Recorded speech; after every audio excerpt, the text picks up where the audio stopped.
والصلاة والسلام على سيدنا ونبينا وحبيبنا ومولانا محمد النبي الكريم وعلى آله وأصحابه أجمعين وعلى كل من تبعهم بإحسان إلى يوم الدين. حضرت مولانا محمد حنیف جالندری صاحب، مولانا احمد حنیف صاحب، حضرات علماء کرام، معزز حاضرین، خواتین و حضرات، السلام علیکم ورحمۃ اللہ تعالی وبرکاتہ. وعلیکم السلام ورحمۃ اللہ وبرکاتہ. آج مجھے اس مبارک جامعۃ الخیر میں حاضر ہو کر انتہائی مسرت ہو رہی ہے، کیونکہ اس سے پہلے میری اس ادارے میں حاضری ایسے وقت ہوئی تھی جب یہ اپنے عہد رضاعت میں تھا. ماشاءاللہ. اور اس موقع پر دل سے یہ دعا نکلی تھی کہ اللہ تبارک و تعالی اس کو علم کا، تعلیم کا، دین کا ایک عظیم مرکز بنائے. آج الحمدللہ ان کوششوں کا ثمرہ اور نتیجہ چند لمحوں میں ہمارے سامنے آیا، جس سے دل باغ باغ ہوا کہ اللہ تعالیٰ کے فضل و کرم سے اس مختصر مدت میں یہ ادارہ اب عہد رضاعت سے عہد شباب تک پہنچ گیا، اور عہد شباب میں ایسی اولاد پیدا کی ہے جس کا نظارہ آپ نے دیکھا کہ ایک طرف ماشاءاللہ وہ قرآن کریم کے حفظ کی دولت سے مالا مال ہیں، اور دوسری طرف جن کو عصری مضامین کہا جاتا ہے اس میں بھی اللہ تبارک و تعالیٰ نے ان کو تکمیل کی توفیق بخشی ہے. اور دنیا کے مشہور جو کیمبرج سسٹم ہے، انگلش میڈیم کے تحت ان حضرات نے تعلیم حاصل کی ہے. ابھی کچھ دن ہوتے ہیں کہ مجھ سے ایک حکومت کے ایک بڑے ذمہ دار سے میری ملاقات ہوئی. بعض صوبوں میں الحمدللہ قرآن کریم کی تعلیم لازم کی گئی ہے، اور یہ بہت خوشائند اقدام ہے جو در حقیقت 14 اگست 1947 ہی کو ہو جانا چاہیے تھا. اس میں بڑی تاخیر ہوئی، لیکن بعض صوبے ایسے ہیں کہ جنہوں نے ابھی تک اس کی طرف قدم نہیں بڑھایا. میں ان سے بات کر رہا تھا کہ آپ اس کو جلد از جلد خود اپنے صوبے میں بھی اس نظام کو نافذ فرمائیں، اور بچہ جب میٹرک تک پہنچے تو میٹرک تک پہنچنے سے پہلے پچھلے پرائمری کے 5 سالوں کے اندر کم از کم ناظرہ قرآن اس کا پورا ہو جائے. تو وہ کہنے لگے کہ دوسرے مضامین کے ساتھ قرآن کریم کی 5 سال میں تعلیم بہت مشکل معلوم ہوتی ہے. میں نے عرض کیا کہ آپ کے سرکاری وسائل کے ساتھ آپ کو یہ 5 سال میں ناظرہ قرآن پڑھانا مشکل معلوم ہوتا ہے. آپ ہمارے اداروں میں جائیے جو مدارس دینیہ نے قائم کیے ہیں. اللہ تعالیٰ کا کرم ہے کہ مدارس دینیہ نے کوئی جہت ایسی نہیں چھوڑی جو امت کی ضرورت ہو، اور اس کو مدارس دینیہ نے کسی نہ کسی شکل میں پورا نہ کیا. یہ کام جو در حقیقت حکومتوں کا تھا، کہ وہ نظام تعلیم ایسا قائم کرتے کہ جب بچہ تعلیم مکمل کرتا تو وہ ایک طرف قرآن کریم کا حامل ہوتا، قرآن کریم کا عامل ہوتا، اور دوسری طرف دنیا کے تمام علوم و فنون کا بھی جامع ہوتا۔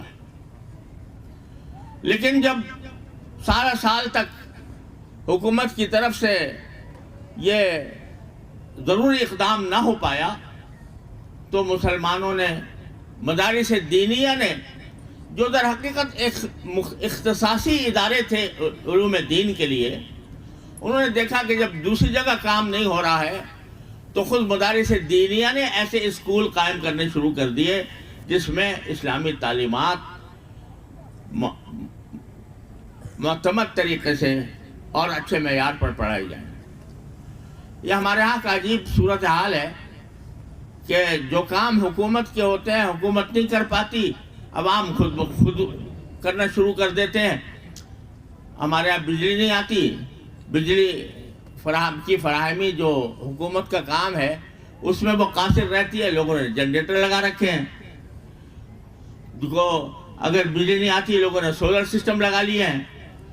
تو جب وہ بجلی کی روشنی فراہم نہیں کر پا رہے اور علم کی روشنی بھی فراہم کرنے میں ناکام ہیں، تو یہ نہیں چٹائی پر بیٹھنے والے ملاؤں نے، جن کو تانے دیے جاتے تھے کہ یہ دور حاضر کے تقاضوں سے بے خبر ہیں، انہی ملاؤں نے ایسے اسکول قائم کر کے دکھائے ہیں، ایسے تعلیمی ادارے قائم کر کے دکھائے ہیں جس میں ایک طرف بچہ 5 سال میں، جن کو وہ کہہ رہے تھے کہ 5 سال کے اندر ناظرہ نہیں ہو سکتا، اس 5 سال میں حفظ مکمل کرایا، سبحان اللہ، حفظ مکمل کرایا، اور سارے عصری مضامین اعلیٰ معیار کے ساتھ دنیا کے سامنے پیش کیے۔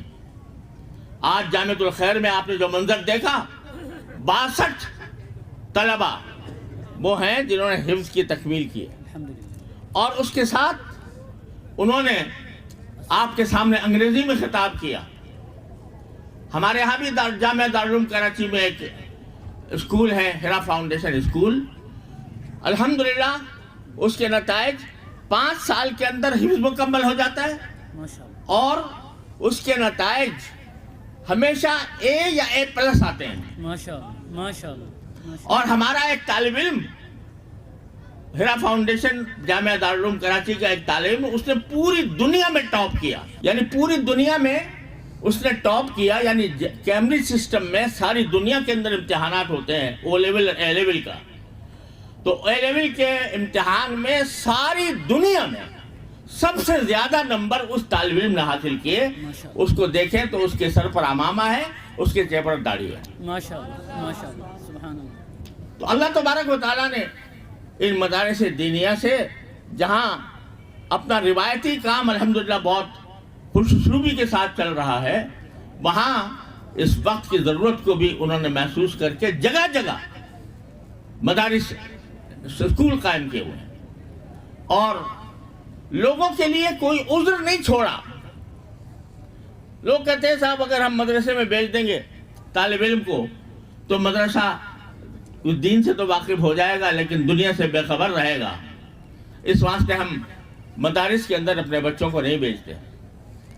آج الحمدللہ مدارس دینیہ نے یہ عذر ختم کر دیا، الحمدللہ، اور صرف ایک شہر میں نہیں، جگہ جگہ جہاں بڑے بڑے مدرسے قائم ہیں وہاں ایسے اسکول بھی قائم ہیں جن میں اصلی تعلیم بھی بڑے اعلیٰ معیار کے ساتھ دی جاتی ہے، اور ساتھ ساتھ قرآن کریم کا حفظ بھی مکمل کرایا جاتا ہے۔ اللہ تبارک و تعالیٰ نے ان بچوں کے ذریعے اپنے قرآن کی حفاظت کی ہے۔ قرآن کریم نے یہ فرمایا تھا کہ اِنَّا نَحْنُ نَزَّلْنَا الذِّكْرَ وَإِنَّا لَهُ لَحَافِظُونَ، ہم نے ہی قرآن نازل کیا اور ہم ہی اس کی حفاظت کریں گے۔ تو حفاظت کا ذمہ تو اللہ تعالیٰ نے لیا تھا، لیکن اللہ تعالیٰ نے اپنی ذمہ داری ان بچوں سے ادا کروائی ہے، سبحان اللہ، ان بچوں کے ساتھ ادا کروائی ہے۔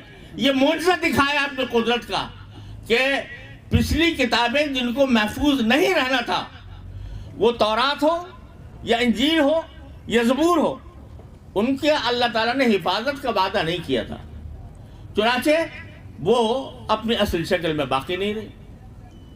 اب بڑی عجیب داستانیں ہیں جس کے ذریعے آج یہ بائبل کی کتابیں لوگوں کے سامنے آتی ہیں۔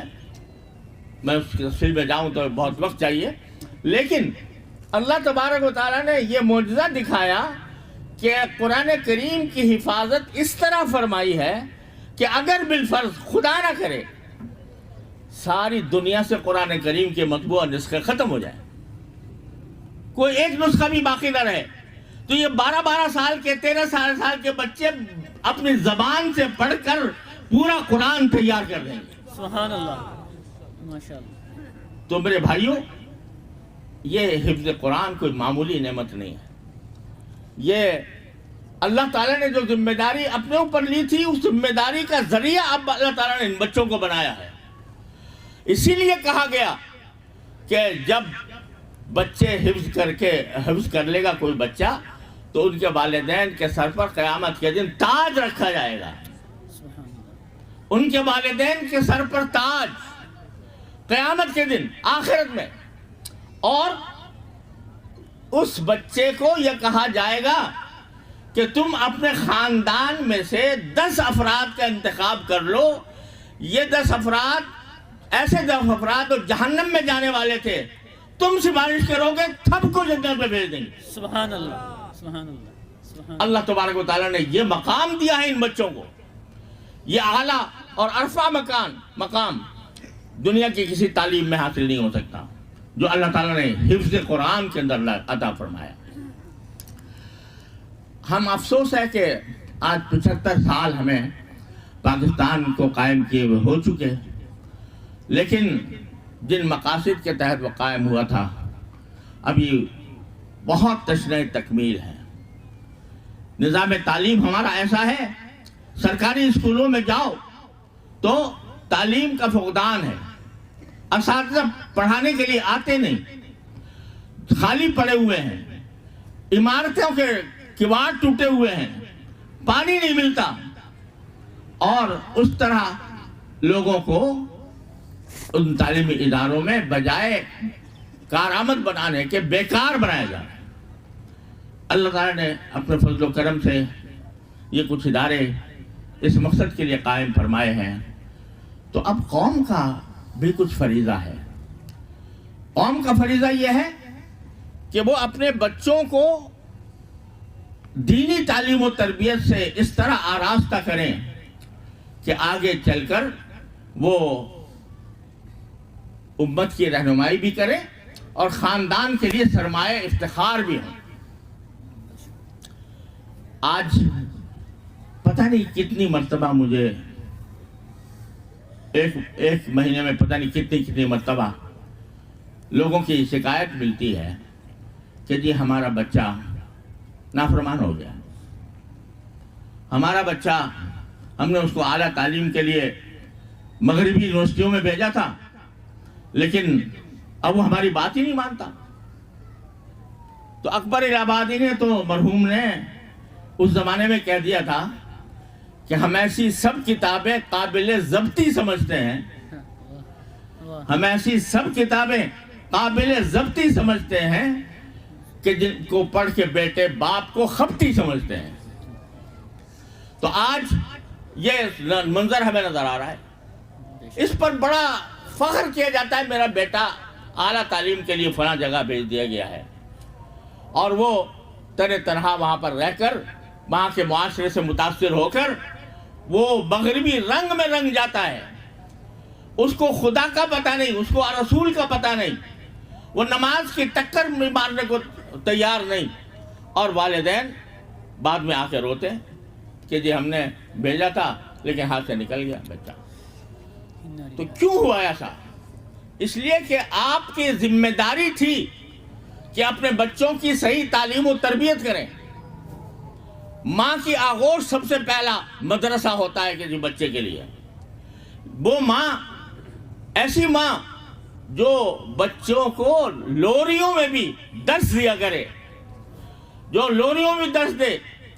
ایسی مائیں ہوتی تھیں کہ جو دودھ پلانے سورۃ تلاوت کیے بغیر دودھ نہیں پلایا کرتی تھی بچوں کو، اللہ اس لیے کہ وہ چاہتی تھی کہ قرآن کریم کا نور ان کے سینے میں منتقل ہو۔ اللہ تعالیٰ نے ان سے کیسے لوگ پیدا کیے۔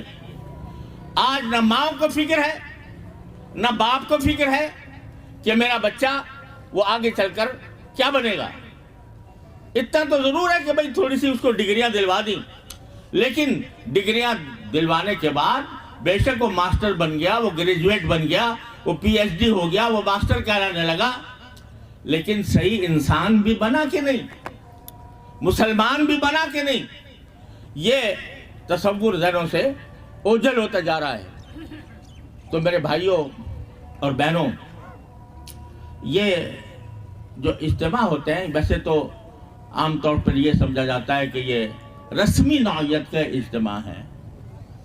اب مدرسے نے کچھ پیداوار کی ہے، اس کو اسناد دینے ہیں، اس کی ہمت افزائی کرنی ہے، اس کے لیے رسمی جلسے منعقد ہو جاتے ہیں، لیکن حقیقت میں یہ جلسے ایک پیغام ہیں پوری امت کے لیے کہ ان بچوں کی طرح اپنے بچوں کو بناؤ، جو ایک طرف حفظ قرآن کی دولت سے مالا مال ہے اور دوسری طرف جو علوم کے دوسرے شعبے ہیں ان کے اندر بھی انہوں نے معیاری تعلیم حاصل کی ہے۔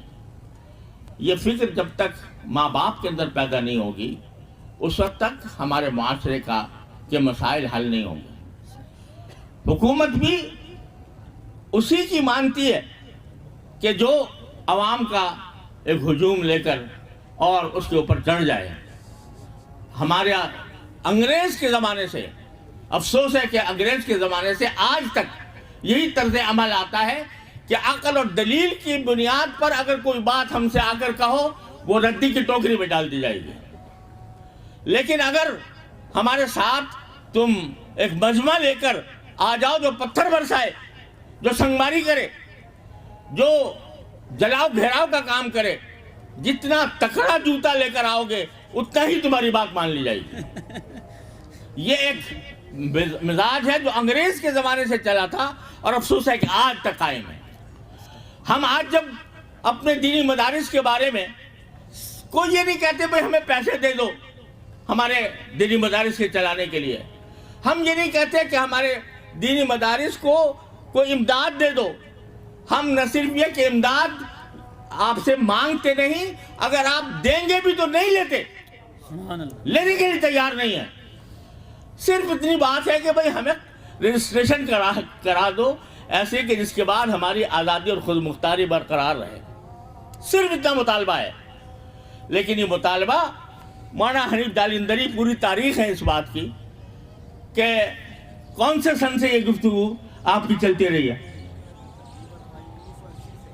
1980 سے، سن 1980 سے بیٹھتے ہیں، معقولیت سے بات کرتے ہیں، دلائل دیتے ہیں، کوئی اعتراض ہوتا ہے تو اس کے جواب دیتے ہیں، معقولیت کے ساتھ سمجھانے کی کوشش کرتے ہیں، لیکن مسئلہ آج بھی 1980 سے لے کر 2022 میں وہی کڑا ہے۔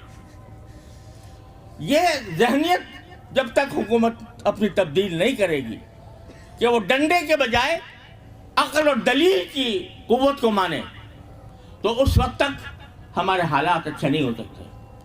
اور جب تک ہمارے عام بہن بھائی وہ اس کی اہمیت نہ سمجھیں کہ ہم جو بچے تیار کر رہے ہیں یہ ہمارے لیے صدقہ جاریہ ہیں، اگر یہ بچہ نیک بن گیا، اچھے اخلاق اور اچھے کردار والا بن گیا، اچھا علم رکھنے والا بن گیا، تو یہ میرے لیے آخرت میں صدقہ جاریہ ہوگا جب تک یہ زندہ رہے گا، اور جب تک اس کا کوئی مفید کام دنیا کے سامنے آئے گا اس کا ثواب مجھے ملتا رہے گا۔ اور اس کے برعکس اگر میں ایک ایسی اولاد چھوڑ کر جا رہا ہوں جو بے دین ہے، جو ملحد ہے، جو سیکولر نظریات کی حامل ہے، تو اس کا ببال بھی میری گردن پر ہے کہ میں نے اس کی تربیت صحیح طریقے سے انجام دینے کی کوشش نہیں کی۔ تو میرے بھائیوں اور بہنوں اور دوستوں، اس موقع پر ماشاءاللہ بڑا سحر انگیز قسم کا مظاہرہ آپ نے دیکھا۔ کہ کس طرح اس ادارے نے ماشاءاللہ ترقی کی اور اتنی بڑی جماعت دوسرے مضامین کی اعلیٰ تعلیم کے ساتھ ان کی تکمیل کرا دی. تو ہر مسلمان کا فریضہ ہے کہ وہ اس جیسے اداروں میں چندے کی بات، چندہ تو اللہ تعالیٰ دیتا ہے، بے شک بے شک. چندے کی اپیل ہم نے آج تک نہیں کبھی کی. یہ ادارے اللہ تعالیٰ چلاتا ہے. بے شک. جب ہم سے پوچھتا ہے کوئی شخص کہ بھائی تمہاری آمدنی کہاں سے ہوتی ہے، واللہ ہمارے پاس جواب نہیں ہے اللہ کہ کہاں سے آتی ہے، صرف اللہ تبارک و تعالیٰ دیتا ہے. اس لیے ہم کبھی چندے کی اپیل بھی نہیں کرتے، اور اللہ تعالیٰ جب ضرورت پڑتی ہے اللہ تعالیٰ سے مانگتے ہیں، وہ اللہ تعالیٰ دلوں میں ڈالتا ہے. لوگ چل کر، مشقتیں اٹھا کر، ٹائم لے کر اور آ کر کچھ پیش کر جاتے ہیں. اللہ اکبر. یہ میرے اللہ کا کرم ہے. الحمدللہ. تو ہم پیسہ نہیں مانگتے، ہم چندہ نہیں مانگتے، لیکن ہم یہ مانگتے ہیں کہ ان کو اولاد کا چندہ دو، اپنی اولاد کا چندہ دو، کہ اپنی اولاد کو ان اداروں کے اندر پڑھانے کے لیے اپنی ہمت تازہ کرو. اور اگر آپ نے یہ کام کر لیا، اگر قوم نے یہ سمجھ لیا کہ ہمارا ملک، ہماری قوم، ہماری ملت وہ اس کے بغیر ترقی نہیں کر سکتی، جبکہ ہم اپنے بچوں کو ٹھیک دینی تربیت کے ساتھ اعلیٰ تعلیم نہ دلوائیں، اس وقت تک ہمارے ملک کے حالات بدل نہیں سکتے. بے شک. یہ کیسی افسوسناک بات ہے کہ اعلیٰ عہدوں پر پہنچ کر، وزارتوں اور حکومتوں پر پہنچ کر قل ہو اللہ بھی لوگ صحیح نہیں پڑھ سکتے. پوچھا گیا قل ہو اللہ پڑھ لو تو نہیں پڑھا گیا. تو بھائی یہ اس قدر افسوسناک صورتحال ہے، اور اصل کا کام تو یہ حکومت کے کرنے کا تھا، لیکن الحمدللہ یہ ادارے یہ بیڑا لے کر اٹھے ہیں. اللہ تعالیٰ ان کو کامیابی سے ہمکنار فرمائے. میں اس موقع پر اس پیغام کے ساتھ حضرت مولانا محمد حنیف جالندری مدد اللہ کو اور ان کے ہونہار اور فاضل صاحبزادے مولانا احمد حنیف کو، جنہوں نے اس ادارے کا اہتمام سنبھالا ہوا ہے، تہہ دل سے مبارکباد پیش کرتا ہوں اور دعا کرتا ہوں کہ اللہ تبارک و تعالیٰ ان کو صدق و اخلاص کے ساتھ دین اور دنیا کی خدمت کے لیے اس ادارے کو مزید ترقی دینے کی توفیق عطا فرمائے، اور اس کو دن دونی رات چوگنی ترقی حاصل ہو، اور یہاں آ کر قوم کے افراد، قوم کے فرزند وہ پکے اور سچے مسلمان بن کر جائیں. اب تو مسلمان ہونا دوسری نمبر پر بات ہے، انسان بننا بھی، انسان بننے کا بھی قحط ہو گیا ہے. آج دیکھو ہماری جو ملت کے رہنما ہیں وہ کیسی زبان بول رہے ہیں، کیسے الفاظ استعمال کر رہے ہیں، کن کن اسالیب میں وہ ایک دوسرے پر گولہ باری کر رہے ہیں. یہ کسی مسلمان کا شیوا تھا؟ یہ کسی انسان کا شیوا تھا کہ وہ ایک دوسرے کے اوپر اس طرح بمباری کریں؟ یہ اس وجہ سے کہ دین ان کے رگ و پے میں نہیں سمایا. اخلاق، رسول کریم سرور عالم صلی اللہ علیہ وسلم نے فرمایا تھا انما بعثت لاتمم مکارم الاخلاق، مجھے بھیجا ہی اس لیے گیا ہے تاکہ اخلاق کے مکارم کو میں مکمل کر کے دکھاؤں کہ ایسے ہوتے ہیں اخلاق. یہ میں نے صحابہ کرام چھوڑے ہیں، 1,24,000 صحابہ کرام، جن کے بارے میں ڈنکے کی چوٹ آپ نے فرما دیا کہ اصحابی کا نجوم ایہم اقتدیتم اقتدیتم.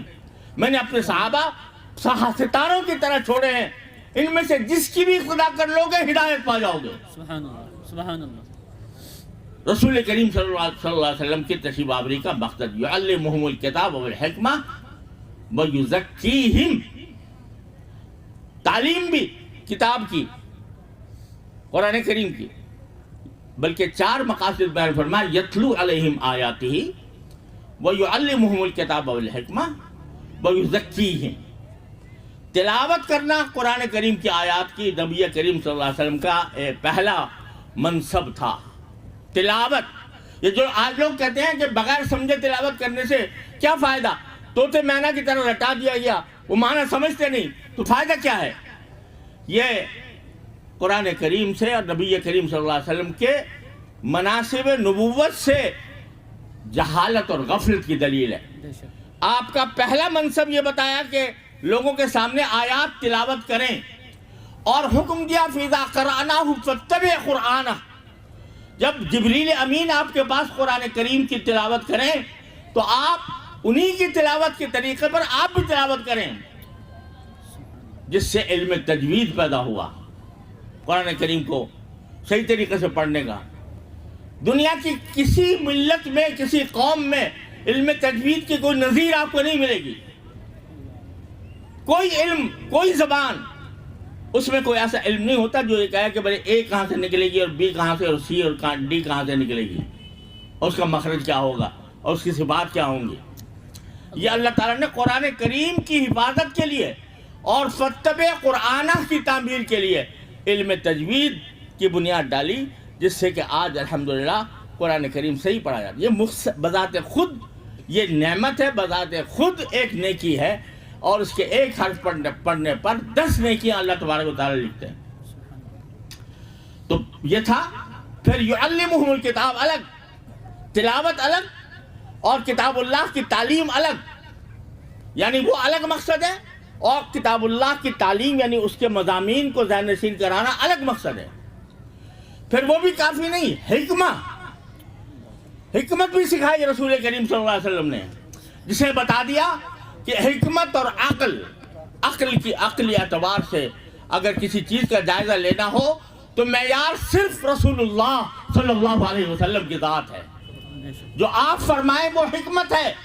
کوئی اور فلسفی آ کر کوئی اور فلسفہ لے کر آئے وہ حکمت نہیں ہے. حکمت وہ ہے جو نبی کریم صلی اللہ علیہ وسلم لے کر تشریف لائے. یعلمہ الکتاب والحکمہ. اور پھر اس پر بھی اکتفا نہیں, تلاوت بھی سکھا دی, کتاب اللہ کی تعلیم بھی دے دی, اس کا مطلب بھی سکھا دیا, حکمت کی باتیں بھی سکھا دی. یہ بھی کافی نہیں, وَيُزَكِّيهِمْ, اور ان کے اخلاق کو پاک صاف بنائے. یہی 4 چیزیں ہیں جو ہمارے مدارس اور اسلامی اسکول جن فرائض کو ادا کر رہے ہیں, وہ الحمدللہ یہ 4 چیزیں. اس کی اہمیت سمجھنے کی ضرورت ہے. اللہ تبارک و تعالیٰ اپنے فضل و کرم سے ہمیں صحیح راستے پر رکھے, اور ان اداروں کو مزید ترقیات ظاہری اور باطنی عطا فرمائے. میرا پیغام ماشاءاللہ جو مسلمان حضرات موجود ہیں ان کے لیے یہی ہے کہ وہ آپ اپنے بچوں کی فکر کریں. یا ایھا الذین آمنوا قوا انفسکم واہلیکم نارا, اے ایمان والو اپنے آپ کو بھی جہنم سے بچاؤ, اپنے گھر والوں کو بھی جہنم سے بچاؤ, تمہاری ذمہ داری ہے. اور ورنہ اگر تم نے یہ ذمہ داری ادا نہ کی, تم چاہے کتنے پاک باز ہو, تم چاہے کتنے نمازی ہو, صف اول کے پابند ہو, لیکن اگر تمہارا بچہ گمراہ ہو رہا ہے, غلط راستے پر جا رہا ہے, تمہاری گردن پکڑی جائے گی آخرت کے اندر. اللہ تعالیٰ اپنے رحمت سے ہم سب کو اپنی یہ ذمہ داریاں ادا کرنے کی توفیق عطا فرمائے. میں تہہ دل سے مبارکباد پیش کرتا ہوں حضرت مولانا محمد حنیف جالندری صاحب کو, ان کے ہونہار صاحبزادے فاضل صاحبزادے مولانا احمد حنیف کو, جن کا حسن انتظام ہمیں اس وقت نظر آ رہا ہے. اللہ تعالیٰ ان کی عمر میں, علم میں, عمل میں برکتیں عطا فرمائے, اور ان کاموں کے اندر صدق و اخلاص کے ساتھ آگے بڑھتے رہنے کی توفیق عطا فرمائے. اور میں تمام اپنے جو حضرات یہاں پر تشریف فرمائے ان سب کا شکر گزار ہوں کہ انہوں نے اس تقریب کو رونق بخشی. اللہ تبارک و تعالیٰ ان کو بھی بہترین. وآخر دعوانا ان الحمدللہ رب العالمین. اللہم صلی وسلم وبارک علی سیدنا مولانا محمد کما صلیت وسلمت وبارکت علی ابراہیم وعلی آل ابراہیم انک حمید مجید. ربنا ظلمنا انفسنا وان لم تغفر لنا وترحمنا لنكونن من الخاسرین. ربنا آتنا في الدنيا حسنة وفي الآخرة حسنة وقنا عذاب النار. اللهم انفعنا بما علمتنا وعلمنا ما ينفعنا. اللهم انفعنا بما علمتنا وعلمنا ما ينفعنا. یا اللہ یا رحمان یا رحیم یا کریم اپنے فضل و کرم سے ہمارے تمام گناہوں کو معاف فرما۔ یا اللہ ہمارے تمام چھوٹے بڑے اگلے پچھلے خفیہ علانیہ ہر طرح کے گناہوں کو معاف فرما۔ یا اللہ یا رحمان یا رحیم یا کریم اپنے فضل و کرم سے ہمیں اپنے اولاد کو صحیح تعلیم و تربیت دینے کی توفیق عطا فرما۔ یا اللہ یہ ادارہ جو اسی مقصد کے لیے قائم کیا گیا ہے، اللہ اس کو ظاہری اور باطنی ترقیات عطا فرما۔ ان کو صدق و اخلاص کے ساتھ دین اور مسلمانوں کی خدمت کی توفیق عطا فرما۔ ہر طرح کے شر سے اس کی حفاظت فرما، حاسدین کے حسد سے، نظر بد سے اے اللہ اس کی حفاظت فرما، اور اللہ اس کو خالص اپنی رضا کے خاطر دین اور علم دین کی خدمت کی توفیق عطا فرما۔ یا اللہ یا رحمان یا رحیم یا کریم ہمارے سارے مسلمانوں کو اپنے اولاد کی تعلیم و تربیت کی طرف متوجہ فرما۔ یا اللہ یا رحمان یا رحیم ہمارا ملک اس وقت طرح طرح کے بحرانوں کا شکار ہے، اقتصادی بحران بھی ہے، سیاسی بحران بھی ہے۔ اے اللہ ہم اپنی منزل سے بہت دور چلے گئے ہیں اور اس کی وجہ سے اے اللہ ہم مصائب کے عالم کا شکار ہیں۔ یا اللہ یہ سب ہماری گناہوں کی سزا ہے۔ یا اللہ ہماری مغفرت فرما دے۔ یا اللہ ہماری شامت اعمال کو دور فرما دے، ہمارے ملک کو ترقی اور استحکام عطا فرما، اپنے اصل مقصد وجود کی طرف لوٹنے کی توفیق عطا فرما۔ یا اللہ پاکستان کی حفاظت فرما۔ یا اللہ پاکستان کی حفاظت فرما۔ یا اللہ دنیا پاکستان کی اس لیے دشمن ہے کہ وہ اسلام کے نام پر قائم ہوا، اس لیے دشمن ہے کہ وہ ایٹمی طاقت بن گیا، اس کو یا اللہ اس کے اتحاد کو پارا پارا کرنے کی فکر میں دشمن لگے ہوئے ہیں۔ اے اللہ اپنے رحمت سے اپنے فضل و کرم سے ان کے سازشوں کو ناکام بنا دے اور پاکستان کو صحیح معنی میں اسلامی فلاحی مملکت بننے کی توفیق عطا فرما۔ ہمارے عوام زعماء حکام سب کو ہدایت فرما۔ یا اللہ ہم سب کی ہدایت کا سامان فرما دے۔ یا اللہ یا رحمان یا رحیم یا کریم اپنے فضل و کرم سے ہمارے تمام مسائل عافیت کے ساتھ حل فرما دے۔ یا اللہ حضرت مولانا مفتی محمد رفیع عثمانی صاحب رحمۃ اللہ تعالی علیہ اور حضرت مولانا جلیل الرحمن انبری صاحب کا انہی زمانے میں انتقال ہوا، اے اللہ ان کی مکمل مغفرت فرما، ان کے درجات بلند فرما۔ یا اللہ ان کے خیر کو جاری اور ساری رکھیے۔ یا اللہ حضرت مولانا محمد حنیف جالندری صاحب بھی کافی عرصے سے عدالت کا شکار رہے، اس کے باوجود ماشاءاللہ جوانوں کی طرح کام کرتے ہیں، جوان بھی جوان ہے ابھی ماشاءاللہ، اور اسی طرح کام بھی کرتے ہیں۔ تو اللہ تعالیٰ ان کے کاموں میں برکت عطا فرمائے، صحت و قوت کاملہ عطا فرمائے، اور ہر طرح کے شر سے ان کی حفاظت، نظر بد سے حفاظت فرمائے۔ یا اللہ تمام حاضرین اور حاضرات جو اس جلسے میں موجود ہیں، یا اللہ ان سب کی حاجتیں اپنے فضل و کرم سے پوری فرما دے۔ یا اللہ سب کی حاجتیں پوری فرما دے۔ یا اللہ ہم میں جو بیمار ہیں انہیں شفا کامل و عاجل عطا فرما۔ یا اللہ جو تنگ دست ہیں ان کے تنگ دستی کو دور فرما، جو مقروض ہیں ان کے قرضوں کی ادائیگی کا سامان فرما، جو بے روزگار ہیں ان کو حلال واسع روزگار عطا فرما۔ یا اللہ اور جو کسی اور طرح پریشان ہیں، یا اللہ ان کی پریشانیوں کو دور فرما دے۔ اللہم ارحمنا اللہم ارحمنا اللہم اغفر لنا وارحمنا اللہم لا تدع لنا ذنبا الا غفرتہ ولا ہما الا فرجتہ ولا دینا الا قضیتہ ولا حاجة من حوائج الدنیا والآخرہ الا قضیتہا ویسرتہا یا ارحم الراحمین وصلی اللہ تعالی علی خیر خلق۔